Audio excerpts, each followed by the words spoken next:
Nasional 5 bersama saya Miza Yusni Muhammad dan fokus utama hari ini. ASEAN mampu muncul sebagai kuasa ekonomi.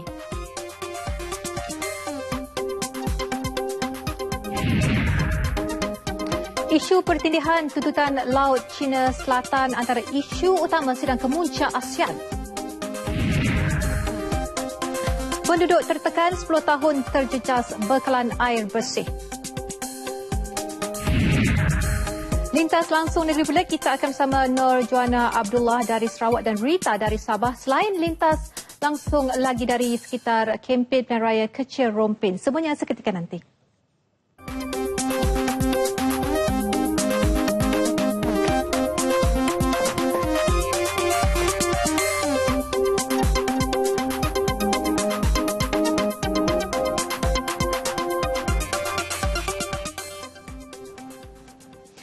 ASEAN mampu muncul sebagai kuasa ekonomi yang cergas dan berpotensi besar. Dalam satu temu ramah khas bersama Perdana Menteri Datuk Seri Najib Tun Razak di Putrajaya, Malaysia yang juga pengerusi ASEAN akan membawa rantau ini untuk diketengahkan sebagai kuasa ketiga yang menjadi tumpuan komuniti perniagaan global.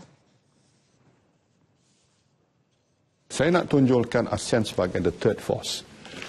Maknanya kita tak boleh memberi tumpuan pada negara-negara di mana pasaran mereka itu besar seperti negara China dan negara India sahaja, tetapi saiz ASEAN secara kolektif 625 juta dengan rising middle class ni boleh merupakan apa yang saya nak sifatkan sebagai the third force yang viable dan potensinya semakin besar.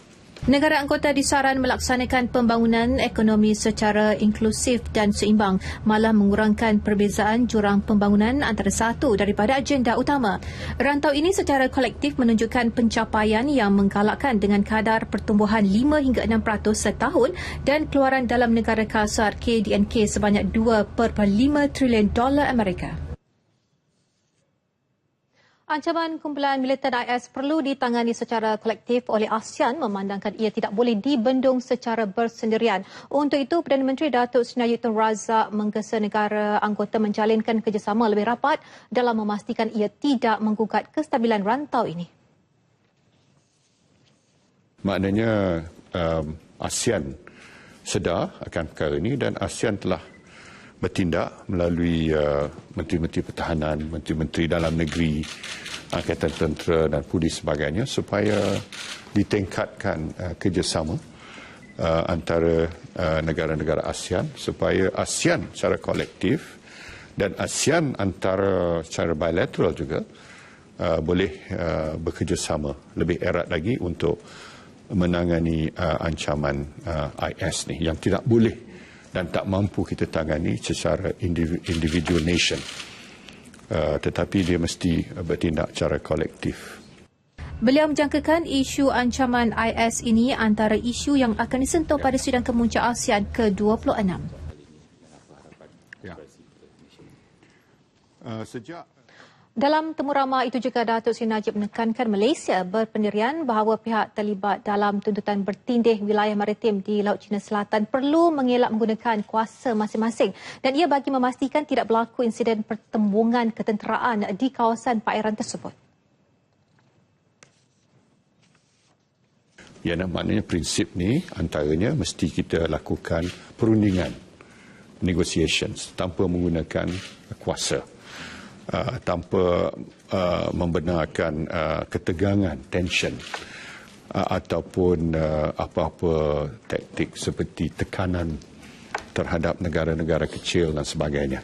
Itu satu prinsip. Ya. Satu lagi prinsip dia mestilah berdasarkan kepada undang-undang, the rule of law, terutama sekali UNCLOS sebab ini merupakan prinsip penyelesaian apa-apa tuntutan berdasarkan pada rules-based.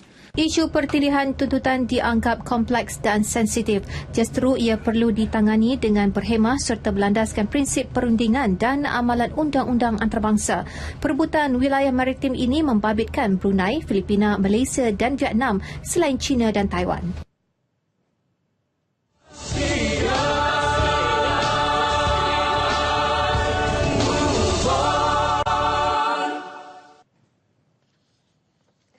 Penubuhan Komuniti ASEAN untuk melahirkan integrasi serantau lebih kukuh selaras melonjakkan daya saing ASEAN di peringkat global. Dan selaku pengerusi ASEAN 2015, Malaysia perlu memastikan segala inisiatif berkenaan relevan dan memberi manfaat sama rata kepada semua negara anggota. Jadi langsung dari Pusat Media Antarabangsa KLCC bersama Ivan tu. Silakan Ivan.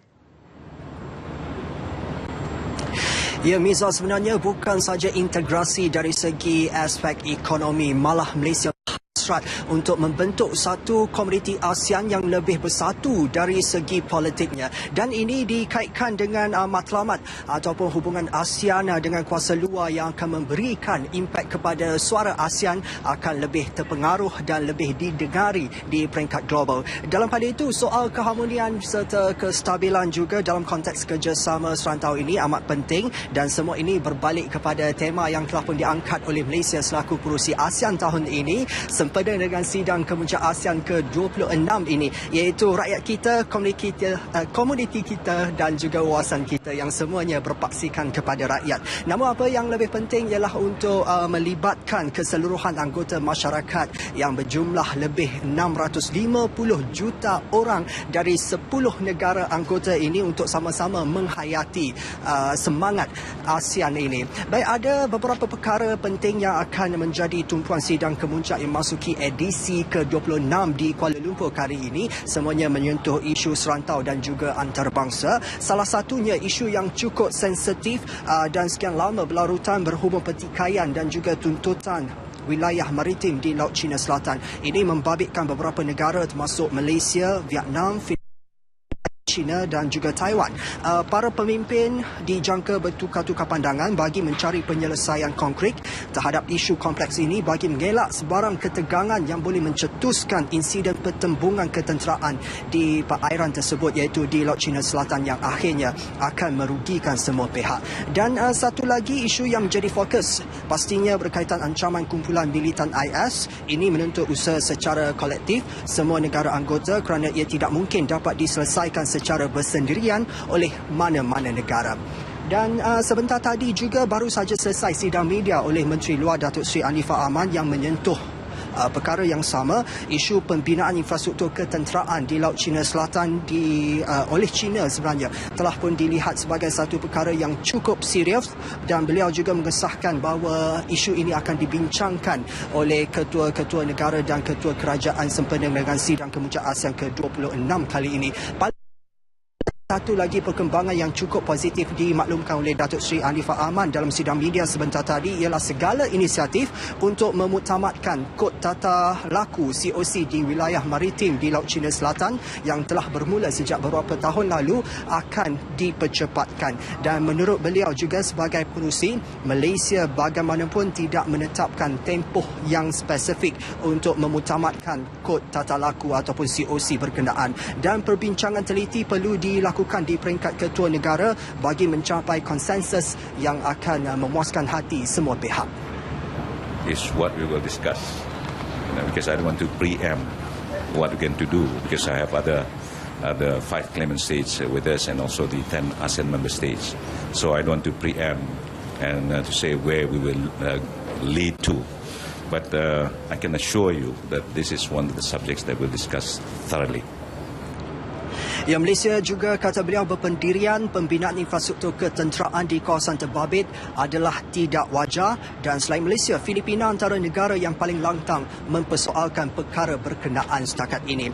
Baik saudara, antara yang berlangsung pada hari ini juga Mesyuarat Jawatankuasa Perwakilan Tetap ASEAN CPR, dan jawatankuasa itu sedang menyiapkan pelan tindakan yang menyentuh kerjasama dengan rakan negara rakan dialog, iaitu termasuk India, Rusia, China, Amerika Syarikat, Australia dan juga Kanada. Mesyuarat diperusikan Wakil Tetap Malaysia ke ASEAN Datuk Hasnuddin Hamzah dan disertai semua wakil tetap negara serantau. Ketetapan perbincangan peringkat jawatankuasa hari ini akan dibawa ke Mesyuarat Pegawai-Pegawai Kanan ASEAN SOM yang akan berlangsung esok. Di antara itu juga bagi mencorak inisiatif memperkukuh hubungan damai ASEAN dengan negara luar rantau. Malaysia pula akan menjadi penghubung dan pastinya jurucakap kepada ASEAN selaras dengan peranan sebagai pengerusi ASEAN 2015 dan anggota tidak tetap Majlis Keselamatan Pertubuhan Bangsa Bersatu PBB. Ya, dalam pada itu menyentuh pembentukan Komuniti ASEAN AEC, masih ada beberapa perkara yang perlu diperhalusi, khususnya timbul kekangan dan juga kebimbangan mengenai jurang kemiskinan yang semakin besar mungkin dikuatiri akan wujud terutama di negara-negara membangun seperti Myanmar, Kemboja dan juga Vietnam jika dibandingkan dengan negara maju seperti Malaysia dan juga Singapura. Idea pembentukan AEC sebenarnya telah pun disuarakan sejak tahun 2007 dan negara anggota meletakkan harapan yang sangat tinggi untuk mewujudkan satu acuan pasaran yang boleh menghapuskan halangan bukan tarif dan juga aliran buruh di rantau ini. စမှုလုပ်ငန်းရှင်တွေတဲ့အခက်အခဲ challenge အများကြီးဖြစ်သွားတယ်เนาะခုနကပြောတော့အများကြီးနိုင်ငံခြား brand ပေါင်းစုဝင်လာတယ်သူက license မပေးလို့မရတော့ဘူးเนาะဖွင့်ပေးရတယ်เนาะ Menurut data yang direkodkan 2 tahun lalu, ASEAN mencatatkan gabungan keluaran dalam negara kasar KDNK sebanyak $2.3 trilion dan prestasi itu telah meletakkan ia sebagai KDNK ke-7 terbesar di dunia. Prospek yang amat cerah juga terbukti apabila berjaya mencatat jumlah pelaburan langsung asing FDI mengatasi rekod China tahun lalu. Dan menurut Menteri Keuangan Thailand Somai Pese, pembentukan AEC mampu merangsang daya saing negara serantau yang kemudian mendorong kepada peningkatan produktivitinya. Dan beliau juga mengakui banyak isu tempatan yang perlu diselesaikan sebelum perjanjian itu dapat dimuktamadkan. แข่งขันในการส่งออก ปรับการให้สิทธิ BOI ซึ่งมันก็จะกระตุ้นในเรื่องของการลงทุนพวกนี้ให้มันเข้ารูปเข้ารอยดีขึ้น Dalam pada itu, walaupun pelan integrasi pasaran ASEAN hampir direalisasi, penlibatan anggota baru seperti Kemboja, Laos, Myanmar dan Vietnam masih tidak menyeluruh. Dan kini hanya 6 negara termasuk Malaysia, Indonesia, Singapura, Thailand, Brunei dan Filipina menyertai kawasan perdagangan bebas ASEAN AFTA. Liberalisation of tariffs on goods will bring in countries like Myanmar, Vietnam, Cambodia and Laos. And these are also very low-wage countries, so they also stand to benefit very much if they can create a competitive environment to attract foreign manufacturing in. Ya, saudara, sejak ditubuhkan pada 1967, pakar ekonomi dunia telah pun meramalkan ASEAN akan menjadi kumpulan serantau yang paling berjaya. Model kerjasama yang menekankan kepada kesederhanaan, dasar tidak campur tangan dan mengelak persengketaan telah merancangkan aktiviti perdagangan dan pelaburan di rantau ini.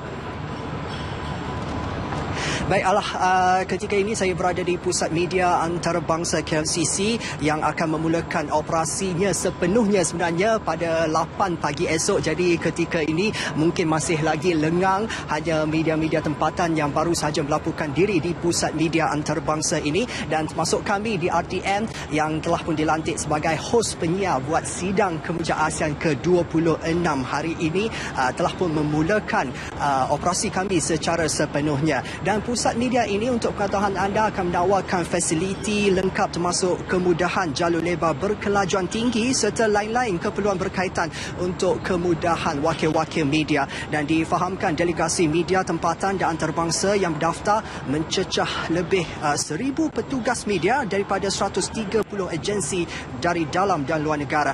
Masing-masing telah pun komited untuk memberikan laporan yang terbaik bagi wakil pemimpin negara dan menjayakan hala tuju penubuhan Komuniti ASEAN dan Komuniti Ekonomi ASEAN AEC dalam deklarasi yang diumumkan penghujung sidang nanti. Ya, lagi laporan lanjut sekitar bersyarat prasidang Kemuja ASEAN ke-26 akan kami rangkumkan dalam Nasional 8 nanti. Sekian saja buat waktu ini. Kita kembali ke Studio 3 Angkasa Puri untuk meneruskan berita seterusnya. Silakan. Baiklah, terima kasih Ivan Tu yang kini berada di Pusat Media Antarabangsa KLCC. Penyertaan Malaysia dalam peringatan persidangan Asia Afrika AACC ke-60 dilihat amat signifikan. Perdana Menteri Datuk Seri Najib Tun Razak berkata Malaysia menekankan hubungan selatan-selatan ini penting memanfaatkannya dalam aspek ekonomi, perdagangan dan pelaburan. Datuk Seri Najib Tun Razak sebelum itu menyertai 22 pemimpin-pemimpin negara AAC dalam perjalanan bersejarah di Jalan Asia Afrika, lokasi bermulanya AAC yang pertama pada 1955. Perjalanan bermula dari Hotel Savile Roman, hotel tempat penginapan pemimpin-pemimpin pada masa itu, sehingga ke Gedung Merdeka. Ini merupakan acara kemuncak dalam ulang tahun peringatan AAC ke-60. Di Gedung Merdeka, sambutan diberikan Presiden Indonesia Joko Widodo. Di kompleks bersejarah ini juga bandung mesej ditandatangani bagi mengingatkan kembali 10 prinsipnya yang antara lain meliputi menghormati hak asasi dan kedaulatan setiap negara. Juga kesaksamaan semua bangsa, tidak masuk campur urusan dalam negara lain serta menghormati obligasi antarabangsa. Kebanyakan perkara ini juga terkandung dalam Piagam Pertubuhan Bangsa Bersatu PBB. Kesemua pemimpin negara yang hadir turut merasmikan monumen peringatan 60 tahun persidangan Asia Afrika di sudut jalan antara Gedung Merdeka dan Masjid Raya. Datuk Seri Najib bersama pemimpin Muslim yang lain kemudiannya menunaikan solat Jumaat di Masjid Raya Bandung. Malaysia akan menjadi tuan rumah persidangan Asia Pasifik UNESCO mengenai pendidikan dan latihan ASID 2015 pada 3 hingga 5 Ogos di Pusat Konvensyen Berjaya Times Square, Kuala Lumpur. Timbalan Perdana Menteri Tan Sri Bidin Yassin berkata ASID 2015 akan menjadi platform bagi Kementerian Pendidikan dalam menyebar luas keupayaan pendidikan teknikal dan latihan vokasional negara ke peringkat global. Jelas Tan Sri Bidin, persidangan itu juga dapat membantu merealisasikan strategi pengantarbangsaan dan pelan transformasi pendidikan vokasional dan pelan pembangunan pendidikan Malaysia pendidikan tinggi. Dengan tema Making Skill Development Work for the Future, persidangan ASID 2015 akan melibatkan lebih 1,000 peserta dari 48 negara serantau Asia Pasifik. Persidangan antarabangsa seumpamanya membuktikan pengiktirafan dunia terhadap usaha berterusan dan komitmen bersepadu kita untuk mentransformasi pendidikan negara. Dan seharusnya gerak kerja ini digembling oleh sinergi daripada setiap bahagian yang terlibat secara langsung dan disokong oleh semua pihak di kementerian untuk memastikan kejayaan pelaksanaannya. Tan Sri Muhyiddin menyatakannya pada Majlis Anugerah Perkhidmatan Cemerlang 2014 Kementerian Pendidikan di Serdang, Selangor.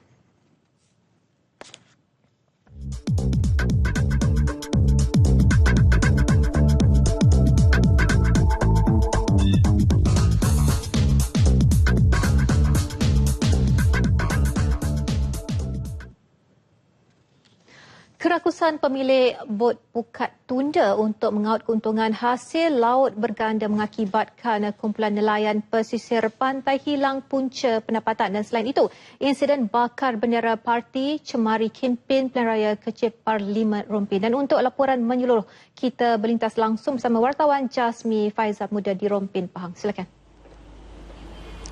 Terima kasih Miza Yusni di Angkasa Puri. Ketenangan hari ketiga kempen pilihan raya kecil PRK Parlimen Rompin tercemar dengan insiden bendera sebuah parti bertanding dibakar individu tidak dikenali.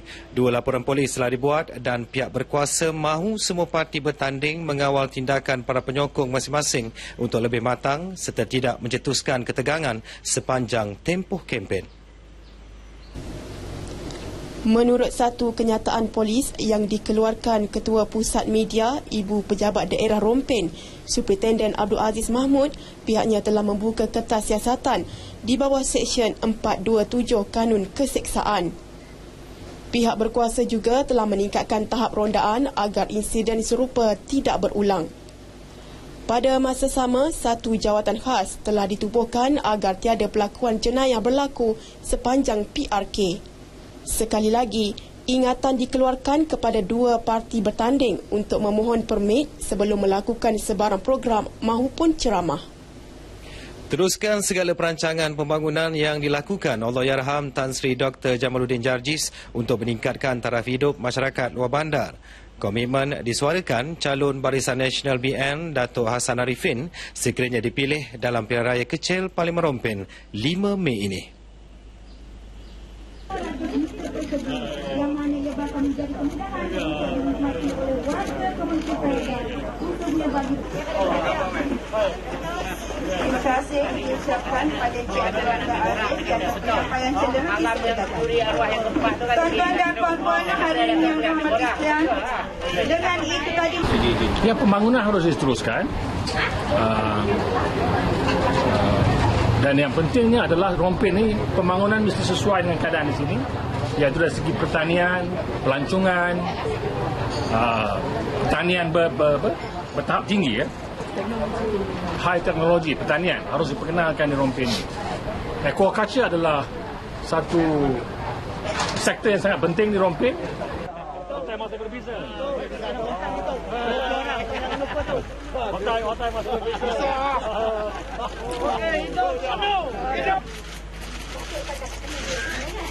Golongan nelayan pantai memanfaatkan tempoh ini dalam meningkatkan sumber pendapatan masing-masing, memandangkan sumber ikan terutamanya di Laut Cina Selatan sangat tinggi. Namun kelebihan itu seolah-olah disekat dengan kegairahan bot pukat tunda yang menceroboh kawasan Zon 5 Batu Nautika itu. Wartawan Noor Yusof ke lokasi yang dimaksudkan bagi melihat sendiri senario itu. Jeti Kuala Rompin ini merupakan lokasi kumpulan nelayan pesisir pantai menaikkan hasil tangkapan mereka. Namun kekecewaan jelas terpancar di wajah masing-masing memandangkan kawasan tangkapan mereka didakwa telah diceroboh bot pukat tunda sehingga ada ketikanya kumpulan ini pulang dengan tangan kosong. Kelebihan kepada mereka selama ini dengan pewartaan zon khusus digugat dengan kehadiran bot pukat tunda sekaligus menafikan hak kumpulan ini. Terdiri daripada 200 keluarga nelayan, mereka menyuarakan kebimbangan selepas melihat keadaan yang berlaku ketika ini. Sedangkan bot pukat tunda itu mampu melakukan aktiviti penangkapan ikan sehingga ke kawasan laut dalam. Kegusaran yang disuarakan itu juga ada asasnya, memandangkan mereka ini kebanyakannya terdiri daripada keluarga yang kurang berkemampuan sehingga terpaksa bertaruh nyawa untuk mencari rezeki harian. Bagi keperluan diesel sahaja mereka perlu mengeluarkan modal antara 40 hingga 60 ringgit menggunakan bot fiber. Tetapi kini kepulangan mereka selepas keluar ke laut sehingga 30 batu nautika hanya dengan tangan kosong. Tidak mahu keadaan berpanjangan, kumpulan ini juga mendakwa telah melaporkan masalah berkaitan kepada pihak berwajib memandangkan kegiatan pencerobohan itu seolah-olah tiada noktahnya. Jadi kita cari makan pun susah dah ni. Kena pergi laut 30 batu tu. Biasa kita main 5 batu, 6 batu je. Sekarang ni kena pergi 30 batu ke laut. Barulah ada ikan. Kalau boleh minta lah, Pak Kuasa buat lah. Yang mana yang sepatutnya dibuat-buat lah. Tangkap ke benda ikut lah. Nyanyi lah yang kecil ni. Kalau boleh satu lagi cadangan, pihak Kajang buat lah tukung. 8 batu ke darat ke, 5 batu ke darat ke untuk nelayan pantai ni. Polis pun ada, yang Jabatan Laut pun ada, mana Maritim pun ada. Jadi diorang memang mana nak bagi kerjasama mana dengan nelayan-nelayan ni. Tapi bila kita telefon apa semua, benda tu tak sampai. Jadi kita pun rasa perah je, biarkanlah. Nak buat macam mana? Pelanggaran syarat ni memang kita kecewa lah. Sebab dia tempat pembiak ikan-ikan ni, dia kawasan 5 batu ke darat. Dari segi pembiakan benih-benih ikan ni lah. Bila dia masuk zon larangan tunda, jadi benih habis. Itu yang merosakkan mana dari segi ikan jadi mana rosak benih, pupuh jadi. Pukat tunda ni dia kira kaut bersih. Apa barang yang lalu depan pukat dia semua habis dia sapu. Jadi kami nelayan-nelayan ni yang pakai jaring semata-mata ni memang orang kata memang terjejah lah pencarian dia untuk nak mendapatkan hasil tangkapan. Memang orang kata terlalu itulah orang kata terjejah lah. Dia ni kadang-kadang ada ramai mata-mata juga di kalangan bot zombie ni, bot pukat tunda ni. Dia bila tahu kita dapat ikan situ pada hari ni, dia esok ataupun malam nanti kita menangkap ikan siang hari, malam nanti dia mencuba masuk. Ya, bukan senang untuk mendapat sejumlah ikan yang seperti kita saksikan ini. Keringat mereka bukan sedikit yang tercurah dan peluh yang menitih tentunya mereka rasa tergilan apabila ada pihak-pihak tertentu yang sepatutnya tidak menceroboh kawasan mereka melanggar peraturan ini. Dan kita harapkan pihak berkuasa dapat membantu memeteras kegiatan yang tidak bermoral ini. Nur Yusof bersama juru kamera Riza Razak untuk RTM. Dan rintihan golongan nelayan itu akan kami panjangkan kepada pihak berkaitan dalam tempoh terdekat. Laporan seterusnya. Terkenal dengan aktiviti memancing di sungai dan laut sesuai dengan kedudukan daerah Rompin yang berhampiran dengan alam semula jadi, menjadikannya salah satu lokasi pelancongan. Melihat kepada potensi itu juga, penginapan rumah rakit terapung telah memberi pengalaman menarik kepada pengunjung, khususnya kaki pancing. Rompin River Village antara yang menyediakan kemudahan itu juga aktiviti-aktiviti lain. Terletak di Kampung Gading dengan jarak 18 km dari Bandar Kuala Rompin, pemiliknya Fazil Mansur telah mengeluarkan modal sebanyak RM20,000 bagi sebuah rumah rakit. Buat permulaan, hanya 3 rumah rakit dibina pada 2013 di Tanah Rizab Tol Sungai dengan kekurangan infrastruktur. Bagaimanapun, melihat kepada sambutan yang semakin menggalakkan, pihak pengurusan memutuskan untuk menambah baik semua kemudahan dalam memberi keselesaan kepada pengunjung. Dengan kadar sewa serendah RM80 sehingga RM180 sehari, pengunjung berpeluang melakukan aktiviti-aktiviti seperti memancing udang galah dan ikan, mencari kepah, melihat kunang-kunang serta menyusuri sungai untuk menikmati pemandangan semula jadi. Perancangan kita nak membesarkan lagi, menangkan potensi ini memang begitu menggalakkan. Ada ketikanya kalau cuti-cuti sekolah memang kita tak cukup sila. Memang kita tak cukup. So insyaAllah kita akan cuba untuk menambah juga untuk menambah baikan. Yang setia ada. Bagi anda yang berminat, boleh mengunjungi Rompin River Village jika ke Bandar Rompin. Setakat ini saja laporan semasa pilihan raya kecil Parlimen Rompin. Laporan penuh perkembangan semasa PRK ini akan dapat anda ikuti dalam National 8. Kembali semula ke Angkasa Puri bersama Miza untuk laporan semasa yang lain. Baiklah, terima kasih Jasmi Faizal Muda dari Rompin Pahang. Jadi perkembangan sempena pilihan raya kecil Parlimen Permatang Pau sejurus selepas ini, jadi jangan ke mana-mana.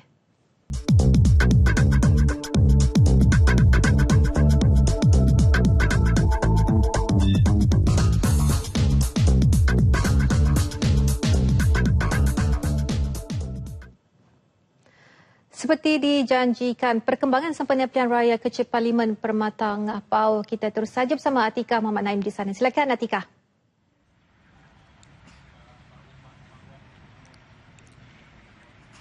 Baik Miza, terima kasih di Angkasa Puri. Di Permatang Pau ketika ini, walaupun hari penamaan calon akan berlangsung esok, namun bahang pilihan raya sudah mula terasa. Dan hari ini para petugas Suruhanjaya Pilihan Raya SPR telah pun melakukan sesi simulasi bagi calon-calon yang bertanding ataupun latihan pengumuman calon di Dewan Perdana Institut Kemahiran Belia Negara IKBN di Bukit Mertajam ketika ini. Baik, bersama saya ketika ini Datuk Seri Muhammad Hashim Abdullah, Timbalan Pengerusi Suruhanjaya Pilihan Raya SPR, untuk membincangkan dengan lebih terperinci mengenai sesi simulasi yang diadakan pada hari ini. Baik Datuk Seri, boleh perincikan sikit sesi simulasi yang diadakan pada hari ini? Okey, terima kasih.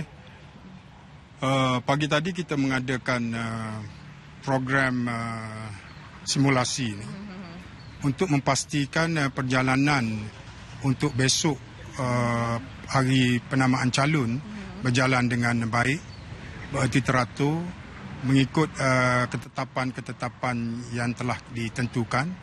Ini termasuklah kaedah pengumuman dan juga kemungkinan-kemungkinan yang akan berlaku di Permatang Pau ni. Jadi semua aspek dan semua angle kita dah ambil kira. Ya, saya. Dan kita cuma menunggu besok bermulanya waktu penamaan calonnya ialah pada jam besok jam 9 hingga ke 10 pagi. Baik Datuk Seri, jangkaan untuk penamaan esok secara keseluruhan dan juga persediaan SPR itu sendiri bagaimana? Okey, secara keseluruhan persediaan kita telah pun datang ke SPR, datang ke Permatang Pau ni dah dalam seminggu masa dah sebelum penamaan calon ini, untuk kita melihat di tempat-tempat pembuangan undi terutamanya. Bagaimana keadaan kalau di sekolah, bagaimana keadaan di sekolah. Bagi memberi kemudahan kepada pengundi-pengundi untuk membuang undi dalam keadaan yang selesa. Yang keduanya ialah kita melihat dari segi laluan-laluan. Untuk penamaan calon besoknya sudah pastilah ramai penyokong-penyokong akan ikut serta dan sebagaimana biasa kita ada 2 saluran yang bertentangan lah di antara satu parti dengan parti yang lain. Dan kita mengharapkan supaya tidak berlaku apa-apa yang tidak diingini dan proses pencalonan besok diadakan dalam keadaan yang cukup aman, tenteram, selamat dan memberi gambaran kepada pengundi-pengundi supaya keluar mengundi beramai-ramai pada 7 hari bulan ni supaya mereka dapat menjalankan tanggungjawab mereka sebagai warga negara. Baik, Datuk Seri, terima kasih atas perkongsian dan juga bersama kami dalam Berita Nasional. Okey. Baik, Polis Pulau Pinang telah bersedia untuk menjaga keselamatan semasa proses penamaan calon esok. Ketua Polis Negeri, Dato' Abdul Rahim Hanafi, mahu semua pihak terlibat, terutamanya penyokong, agar menjaga tata tertib dan tidak menimbulkan sebarang ketegangan pada hari tersebut.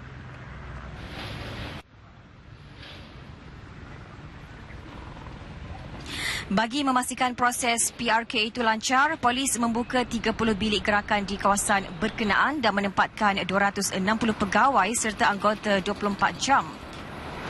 Dato' Abdul Rahim pada masa sama turut menasihatkan parti-parti politik yang bertanding memohon permit ceramah untuk tempoh berkempen mulai sekarang. Yang akan bertanding, yang akan mengadakan kempen supaya mematuhi Seksyen 24 braket B braket 3, iaitu memohon permit polis dalam menjalankan kempen-kempen mereka supaya mematuhi di bawah Akta Kesalahan Pelanggaran 1994. Beliau ditemui selepas sesi temu ramah di Studio Mini Mutiara FM di Bukit Mertajam, seberang Perai Tengah.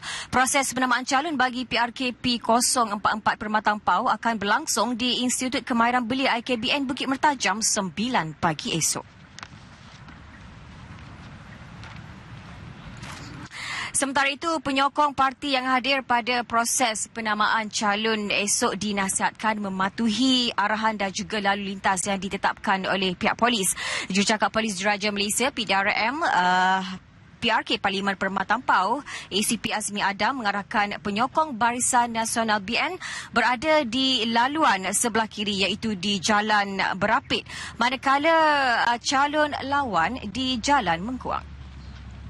Pengguna jalan raya juga yang akan ke pusat penamaan calon esok diminta untuk mengamalkan sikap bertolak ansur semasa menggunakan jalan raya dan menghormati pengguna jalan raya yang lain. Dan sentiasa mematuhi, sekali lagi saya ingatkan, sentiasa mematuhi arahan-arahan yang dikeluarkan oleh anggota trafik dan juga peraturan-peraturan jalan raya. Bagi melancarkan proses penamaan calon, Jalan Berapit dan Jalan Tok Elong juga merupakan persimpangan Jalan Mengkuang akan ditutup mulai pukul 7 pagi sehingga proses penamaan calon selesai.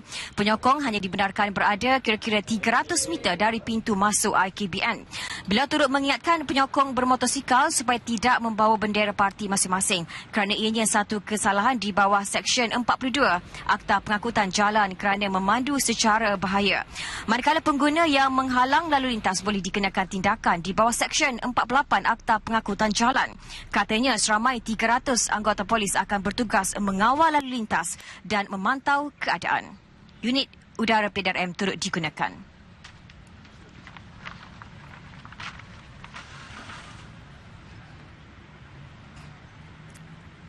Baik, sementara itu Jabatan Penerangan akan menggunakan kaedah bersemuka bagi memberi pemahaman kepada penduduk Permatang Pau mengenai cukai barang dan perkhidmatan GST yang sering dimanipulasi segelintir pihak tertentu.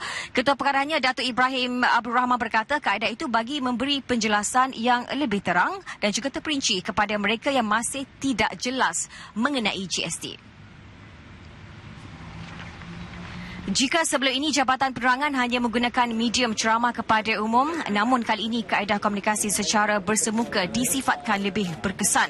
Dengan kekuatan lebih 150 kaki tangan penerangan yang bertugas di Parlimen itu, mereka turut mengadakan lawatan rumah ke rumah bersama dengan agensi kerajaan terbabit bagi menerangkan isu berkenaan. Bersama-sama dengan Komiti Satu Malaysia yang ada di kawasan Pematang Pauh ini, bersama-sama engage dengan pengundi-pengundi dan juga membantu menerangkan tentang dasar-dasar kerajaan secara umumnya dan juga isu-isu yang berkaitan. Dan selain itu, kita juga menggunakan media sosial. Kita tidak dapat lari walaupun komunikasi bersemuka itu penting, tetapi dalam konteks sekarang ini, penggunaan media sosial itu untuk hebahan, untuk menguruskan persepsi terhadap sesuatu isu itu juga turut kita laksanakan dengan begitu aktif sekali. Dan itu keseimbangan antara kaedah bersemuka ini, kaedah engagement dan juga. Beliau ditemui selepas mengadakan lawatan di Pusat Media Kementerian Komunikasi dan Multimedia di Permatang Pauh. Pusat terbabit dibuka bagi memberi kemudahan kepada agensi-agensi media untuk menggunakan peralatan dan juga mendapatkan maklumat sempena pilihan raya kecil PRK P044 Permatang Pauh. Baik, saya kira setakat ini sahaja perkembangan lintas langsung di IKBN Bukit Mertajam ketika ini. Apapun perkembangan lebih lanjut akan menyusul selepas ini dalam Berita Nasional 8 malam nanti. Miza, teruskan. Baiklah, terima kasih Tika Anim di Permatang Pauh. Gangguan bekalan air sejak lebih 10 tahun lalu di Taman Tropika Gua Musang Kelantan turut menjejaskan kehidupan seharian, malah agak sukar bagi mereka untuk menikmati bekalan air secara berterusan dalam tempoh 24 jam. 400 penduduk di kawasan ini turut melahirkan kekecewaan kerana sehingga kini masih belum ada tanda-tanda penyelesaian secara serius pihak berwajib walaupun sudah beberapa kali aduan dibuat. Berikutan tiada tindakan diambil, mereka terpaksa berjaga malam untuk menadah air dalam bekas demi kegunaan harian seperti mandi, memasak dan mencuci pakaian. Pukul 1 pagi pun dah 2 jam, 3 jam, lepas tu tak ada lah. Tengah hari tu memang tak ada langsung? Ada, tapi dia buku air tu dia putus terus. Sekala kalau air tak ada, dia titik lama ni, dia jadi titik separuh-separuh. Kira tak ada terus lah air. Lepas tu ada, kalau tak ada gitu. Itu kalau ada 5 jam kita muju dah. Tak pernah sampai 5 jam air. Lepas tu kadang-kadang kita tak tidur malam, tunggu air. Kadang-kadang dia beri air pukul 1 sampai pukul 3. Kadang-kadang pukul 2 tu. Sampai pukul 4. Kadang-kadang pukul 6 tu memang tak ada air. Tak pernah ada air pukul 6. Kita nak merasa air direct tak pernah merasa. Mesti ada takungnya dekat dapur. Tu pun apa ni 20 liter ke sehari untuk basuh. Memang hari-hari kena ambil. Kena pakai minum, tak ada guna. Ada sing semua kena pakai gayung. Macam kita mesin tadi pun. Mesin pun aku buat secara manual walaupun auto pun. Mereka terus berharap agar masalah bekalan air yang sering kali terputus ini dapat ditangani segera daripada pihak Air Kelantan Sdn Bhd, Suruhanjaya Perkhidmatan Air Negara mahupun pemaju Taman Perumahan. JAKIM menyangkal dakwaan bahawa sekiranya tidak melaksanakan hudud itu tidak Islam. Ketua Pengarahnya Datuk Osman Mustafa berkata walaupun hukum kanun jenayah syariah dicadang untuk dilaksana di Kelantan, Malaysia telah menggunakan pakai hukum takzir di dalam undang-undang syariah. Ia juga antara kaedah perundangan Islam. Bukanlah tak ada hudud itu tidak Islam kerana apa ni saya kata tadi dalam konteks saya sebut tadi dalam melaksanakan hudud tu dia ada takzir bawah tu. Sekarang ni kerajaan telah amendment telah melaksanakan hukum takzir. Mana sudah ada. Itu diberi oleh apa ni hukum. Maknanya kita tidak dapat laksanakan hukum hudud tetapi kita dapat laksanakan hukum takzir. Itu pun merupakan hukum Islam.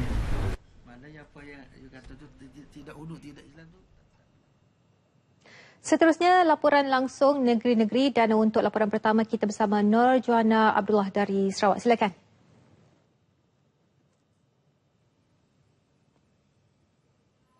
Terima kasih Miza di Angkasa Puri.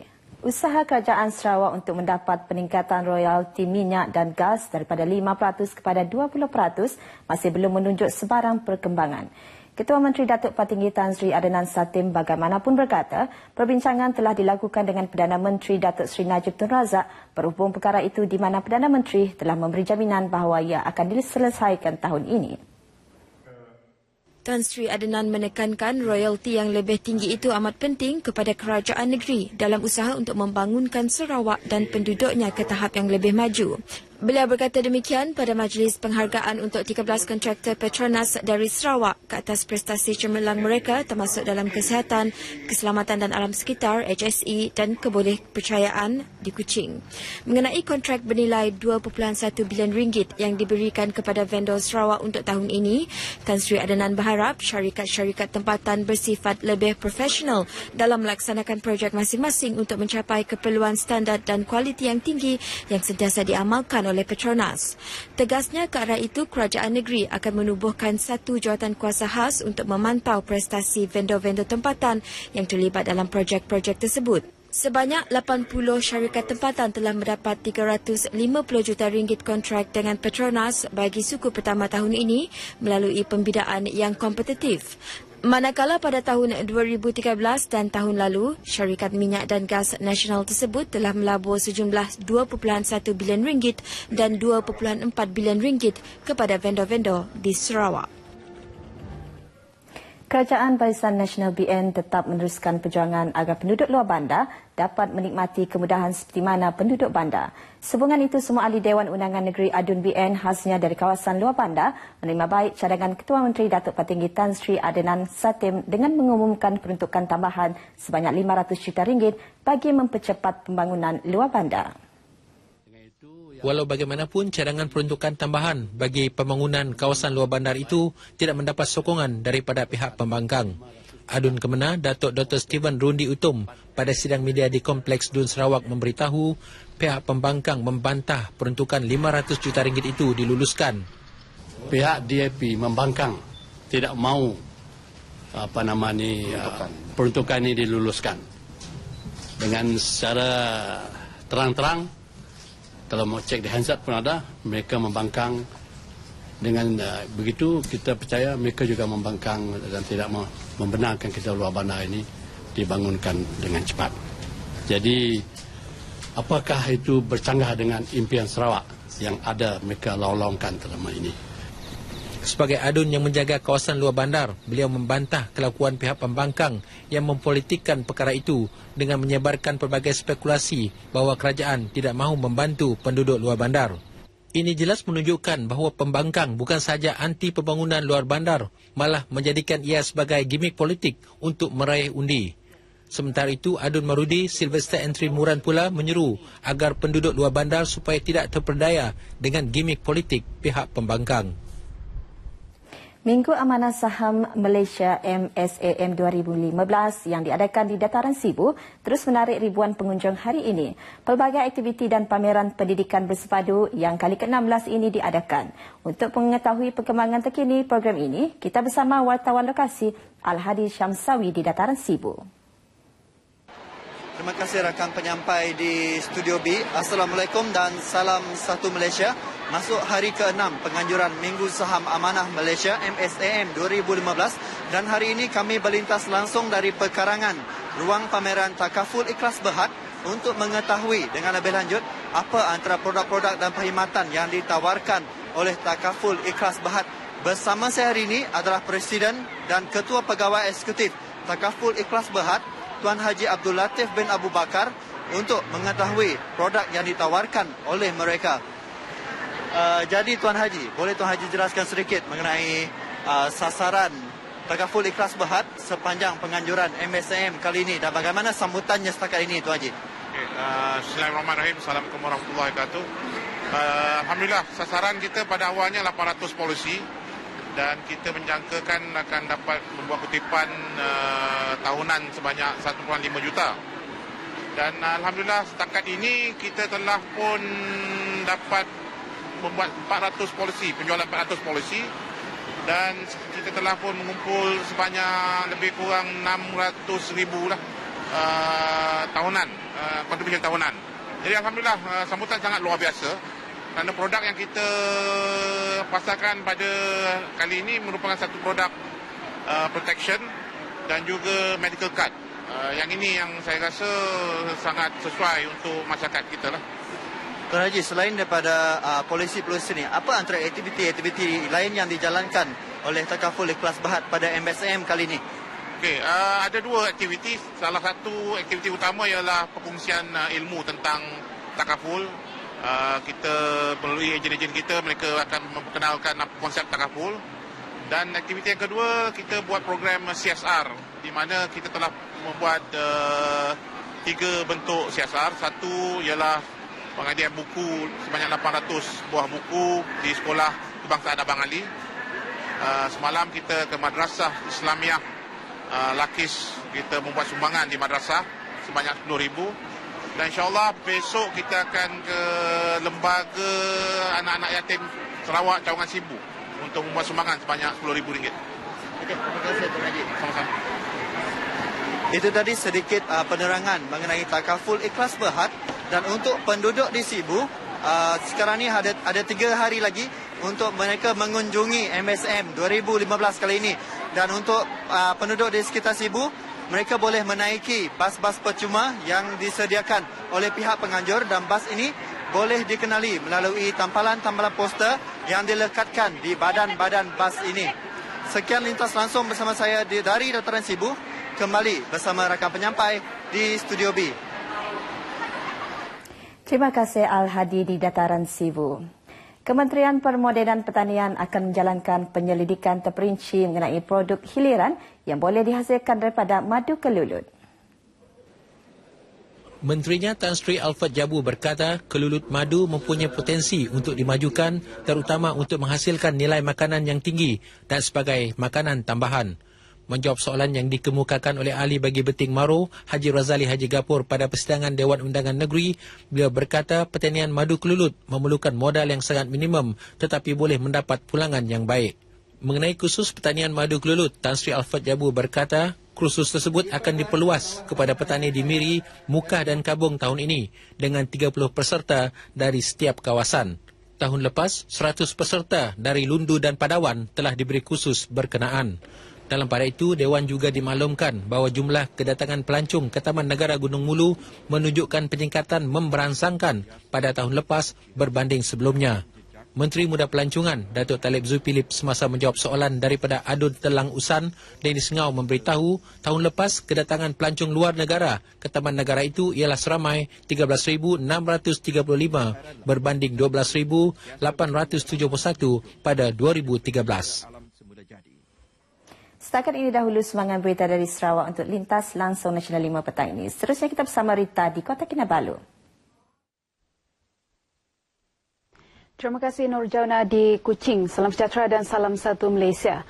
Bagi mengenang jasa dan pengorbanan wiranegara yang terkorban dalam Perang Dunia Kedua, satu upacara bagi memperingati wira-wira itu berlangsung di Tugu Peringatan Anzac di Pusat Bandaraya Kota Kinabalu pagi tadi.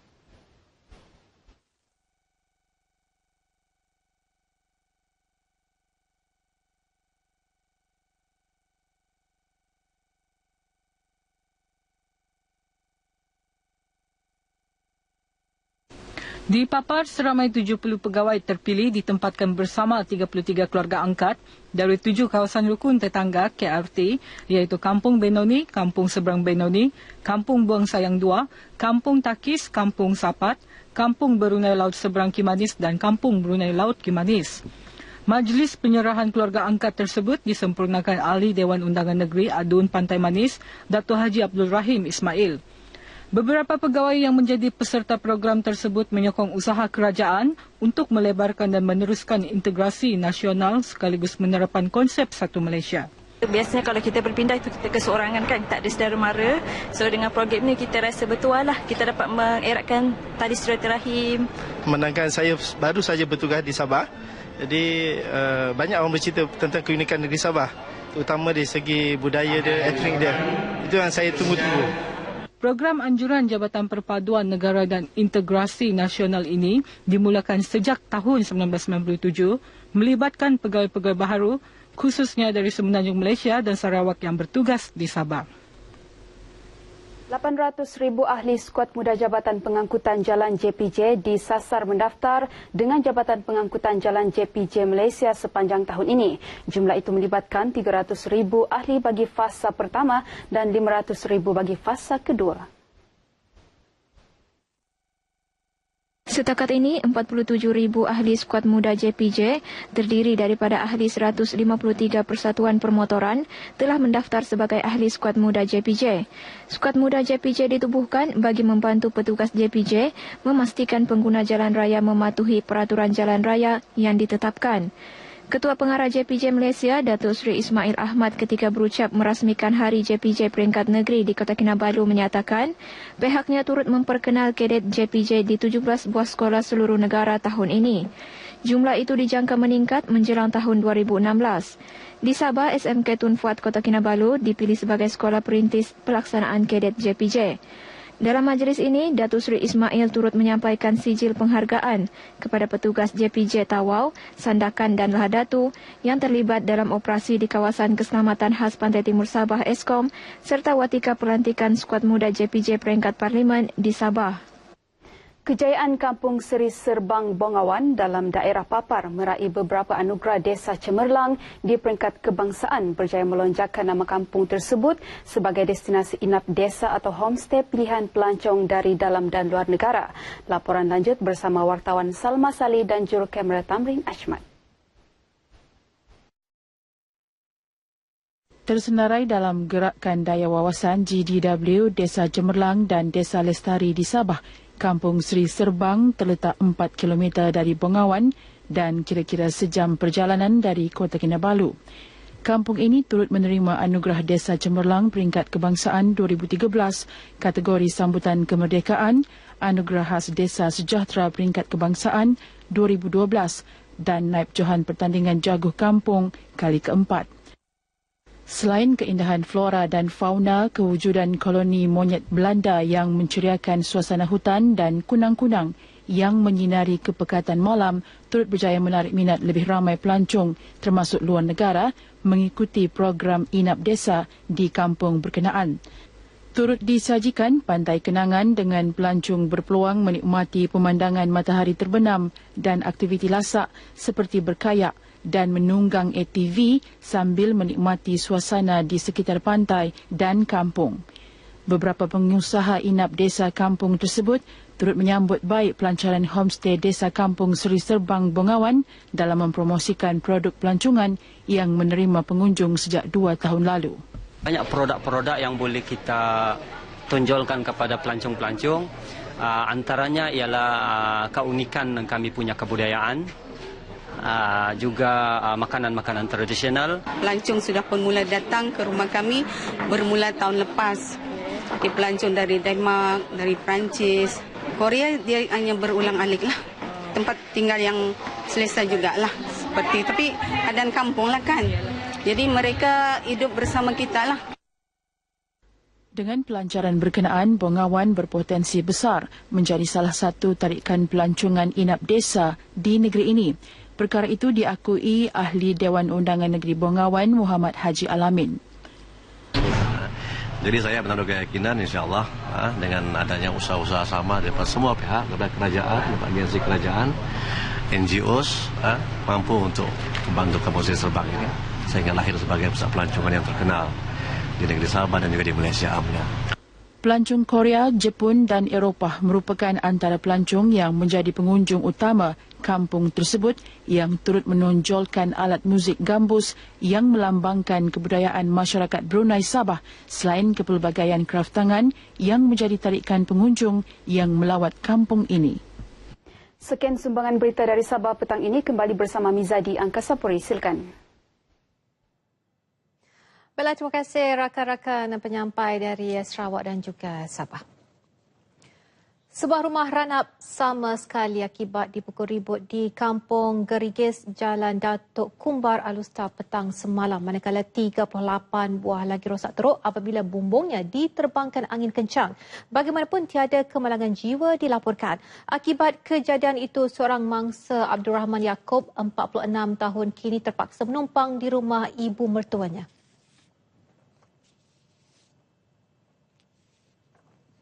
Tak ada di rumah. Lepas tu sepupu saya telefon, kata rumah dah habis kena ribut. Saya pun bergegas balik tengok rumah memang tak ada apa dah, roboh habis terus. Yang tu je lah saya boleh beritahu. Kejadian ribut kali ini adalah yang kedua terjadi selepas kejadian pada Februari lalu yang merosakkan 16 buah rumah. Semuruk tu sikit. Alah, tak tahu kita atas rumah ni. Itu anak lah dia kata. Ni rumah kita ni bumbung tak ada lah yang baru pergi tengok terah lah. Yang hujan pun kuih lebat lah masa tu. Basah habis dalam rumah lah. Semua habis basah sampai dalam rumah. Sekali tadi tengok kat TV kan, duk tengok orang je kan. Ni tetap jadi kat kita, ya Allah. Tuhan tahu. Tapi alhamdulillah sebab anak-anak semua selamat kan. Kok apa semua selamat semua. Ni dah lah.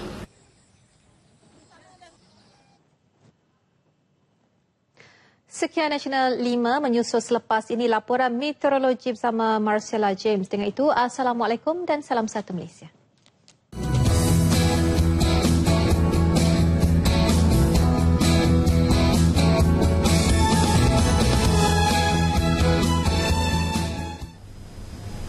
Selamat petang dan salam satu Malaysia. Keadaan angin di rantau kita tidak banyak berubah sejak pagi tadi, iaitu angin masih lagi didominasi oleh angin timuran yang bertiup dengan agak perlahan, iaitu antara 10 hingga 30 km sejam. Dan buat masa ini tiada sebarang pembentukan siklon tropika yang berhampiran dengan negara kita. Seterusnya kita perhatikan pula imej satelit terkini yang menunjukkan kelompok awan hujan aktif kini lebih tertumpu di sekitar pantai barat semenanjung Malaysia, begitu juga di kawasan tengah negeri Sarawak serta di kawasan barat dan juga timur negeri Sabah yang berpotensi memberikan keadaan cuaca lembap dan juga mendung di kawasan tersebut. Dan untuk melihat keadaan cuaca dengan lebih teliti, kita perhatikan imej radar terkini yang menunjukkan bahawa ribut petir dan hujan di beberapa tempat sedang berlaku di negeri Selangor, wilayah Persekutuan Kuala Lumpur, Putrajaya, Negeri Sembilan, Melaka, Johor dan juga Pahang. Manakala negeri-negeri lain di semenanjung Malaysia sedang mengalami hujan di satu dua tempat. Dan keadaan lembap ini dijangka berterusan sehingga awal malam nanti. Seterusnya kita perhatikan pula keadaan cuaca di negeri Sabah, di mana ribut petir dan hujan di beberapa tempat juga sedang berlaku di bahagian Tawau, pedalaman dan juga pantai barat, manakala bahagian-bahagian lain sedang mengalami hujan di satu dua tempat. Dan keadaan lembap ini dijangka berterusan sehingga ke awal malam nanti. Di negeri Sarawak pula ribut petir dan hujan di beberapa tempat juga berlaku di hampir ke semua bahagian. Dan keadaan lembap ini dijangka berterusan sehingga malam nanti. Dengan keadaan ribut petir dan hujan lebat yang berlaku pada ketika ini, orang ramai di kawasan terbabit dinasihatkan agar lebih berhati-hati dan elakkan berada di kawasan terbuka ketika ribut petir melanda kawasan anda. Dan sebelum kembali ke Angkasa Puri, berikut adalah tinjauan cuaca bandar-bandar utama.